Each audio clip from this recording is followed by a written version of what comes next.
সবাইকে বড় মুখ করে বলি আমার কোনো দুঃখ নাই।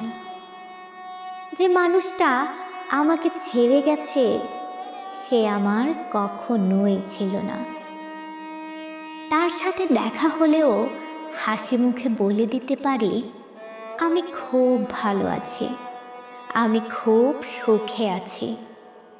কখনো কখনো ভাবি এত সহজে ভুলে গেল কি করে।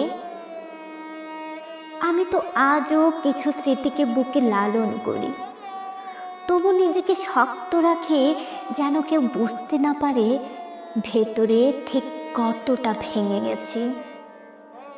কিন্তু কাউকে বলতে পারি না, সে আমার না পাওয়া ভালোবাসা, তার জন্য একটু তো আফসোস থাকবেই।